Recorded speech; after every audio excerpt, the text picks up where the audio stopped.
Sementara itu, mengantisipasi wabah PMK, pihak pemerintah Provinsi Sumsel menggelar vaksinasi bagi ternak sapi di kawasan Talang Jambe, Palembang. Dalam tahap awal ini, Sumsel menerima alokasi vaksin PMK sebanyak 12.000 dosis yang disebarkan ke 17 kabupaten kota se-Sumsel. Antisipasi wabah PMK, pihak pemerintah Provinsi Sumatera Selatan menggelar vaksinasi bagi ternak sapi di kawasan Talang Jambe, Palembang. Wakil Gubernur Sumatera Selatan mengatakan pada tahap awal ini Sumsel menerima alokasi vaksin PMK sebanyak 12.000 dosis yang disebarkan ke 17 kabupaten kota se-Sumatera Selatan. Antisipasi wabah PMK, pihak pemerintah Provinsi Sumatera Selatan menggelar vaksinasi bagi ternak sapi di kawasan Talang Jambe, Palembang pada Selasa 28 Juni 2022. Usai melakukan penyuntikan vaksin kepada ternak sapi secara langsung, Wakil Gubernur Sumsel Mawardi Yahya mengatakan gerakan vaksin ini merupakan bentuk perhatian pemerintah terhadap para peternak yang ada agar para peternak jangan sampai dirugikan dengan merebaknya wabah PMK. Kembali ditekankan kepada masyarakat jika daging dari ternak yang terpapar PMK aman dikonsumsi dan tidak menular ke manusia. Untuk tahap awal ini, Sumsel menerima alokasi vaksin PMK sebanyak 12.000 dosis yang disebarkan ke 17 kabupaten kota se-Sumatera Selatan. Jika vaksin yang ada kurang, maka Pemprov akan kembali meminta kepada pemerintah pusat.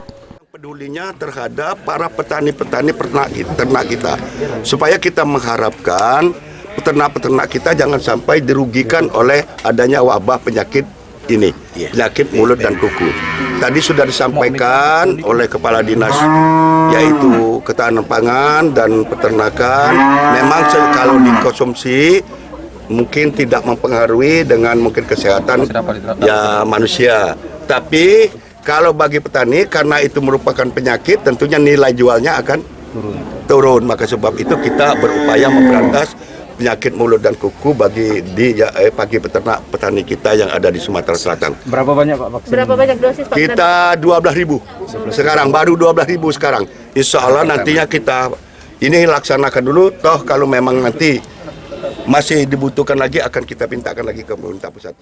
Sementara itu, Kepala Dinas Ketahanan Pangan dan Peternakan Ruzwan Effendi menyampaikan, dari 12.000 vaksin PMK yang diterima ini, penyebaran akan dilakukan di 17 kabupaten kota dengan Oku Timur yang akan paling banyak mendapatkan alokasi vaksin karena populasi ternak yang cukup tinggi. Target vaksinasi sendiri ditargetkan selesai sebelum 5 Juli 2022. Kita sudah bagi untuk seluruh kabupaten kota, jadi 17 kabupaten kota itu semuanya dapat totalnya itu. Yang paling banyak itu di Oku Timur, kenapa? Populasinya cukup banyak dan juga dia mobilisasinya juga cepat, tapi bukan berarti kita ini kan yang kabupaten lain. Dan juga kadang-kadang kita kesulitan untuk vaksin itu, ada beberapa kabupaten kota yang sapinya liar. Nah ini, tapi insya Allah itu 12.200 itu harus kita selesaikan sebelum tanggal 5. Pak, bukannya kita mengajukan 5... Peternak sapi Dahlan menyambut baik gerakan vaksinasi PMK ini karena merasa sangat terbantu. Lantaran kini PMK cukup membuat peternak ketar-ketir.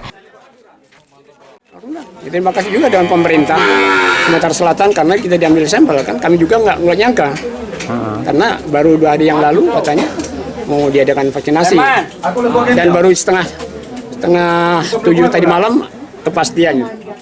Sandi Pratama, PAL TV.